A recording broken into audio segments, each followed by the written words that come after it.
घोषणा केली की आम्ही आंदोलन स्थगित केलेलं आहे, नेमकी काय चर्चा झाली, काय सांगा? कंत्राटी जे कर्मचारी आहेत त्यांचे काही मूलभूत प्रश्न होते, त्याच्यावर आमची चर्चा झालेली आहे.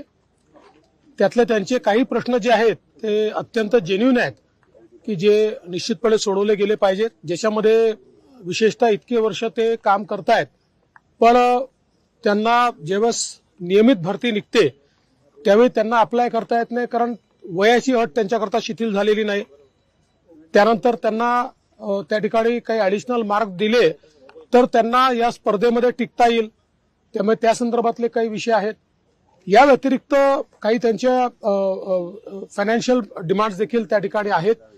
एक विशेष महत्वाची त्यांची जी मागणी आहे की कंत्राटदार जे आहेत ते शोषण करतात, नियमित आणि त्यांना जेवढं वेतन देय आहे ते वेतन त्यांना मिळत नाही आणि म्हणून थेट त्यांच्या खात्यामध्ये ते वेतन गेलं पाहिजे. तर ही मागणी जी आहे ती मला असं वाटतं योग्य आहे. आम्ही त्याचं एक मेकॅनिझम आता तयार करण्याचा प्रयत्न करू की ज्यातनं थेट त्यांच्या खात्यात त्यांचं वेतन हे गेलं पाहिजे. काही ठिकाणी खात्यात वेतन गेल्यानंतर कंत्राटदार ते वेतन विड्रॉ करून घेतोय, तर त्याही अशा प्रकरणांची चौकशी करण्याचे आदेश मी देणार आहे. कारण अशा प्रकारे जर अशी पिळवणूक किंवा फसवणूक होणार असेल तर ते देखील योग्य नाही आहे. त्यामुळे त्यालाही कशा प्रकारे प्रतिबंधात्मक उपाय करता येतील हा देखील आपला प्रश्न त्या ठिकाणी आहे. काही त्यांच्या ज्या फायनान्शियल डिमांड्स आहेत, एक मी आमची त्यांना अडचण समजावून सांगितली की आम्ही 2019 साली जी काही वाढ दिली होती ती सगळीच्या सगळी वाढ ही MERCने डिसअलाव केली आणि ती डिसअलाव केल्यामुळे आता त्याचा भार जो आहे तो पूर्णपणे कंपन्यांवर पडलेला आहे आणि त्याची वसुली कंपन्यांना करता येत नाही.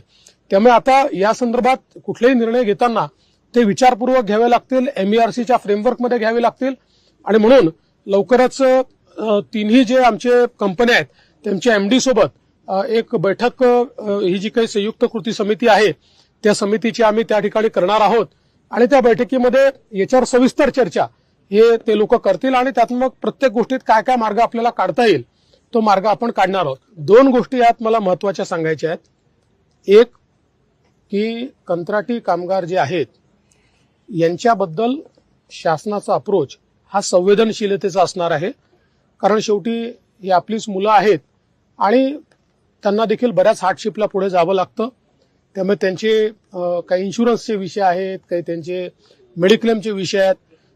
टप्प्याटप्प्यानं या विषयात कसं आपल्याला मार्ग काढता येईल हाही प्रयत्न आम्ही निश्चितपणे त्या ठिकाणी करणार आहोत.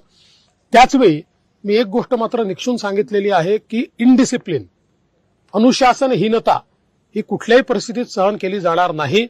कोणी जर हिंसा करत असेल, मारामाऱ्या करत असेल, अडवणूक करत असेल तर मात्र आम्ही ते काही मान्य करणार नाही. त्यामुळे त्यांनी ज्या काही मागण्या असतील त्या न्यायपूर्ण पद्धतीनं, त्या लोकशाही पद्धतीनं मांडल्या पाहिजेत. जरूर त्याचा सकारात्मक विचार आम्ही करू हे देखील निक्षून सांगितलं. दिल्लीत काल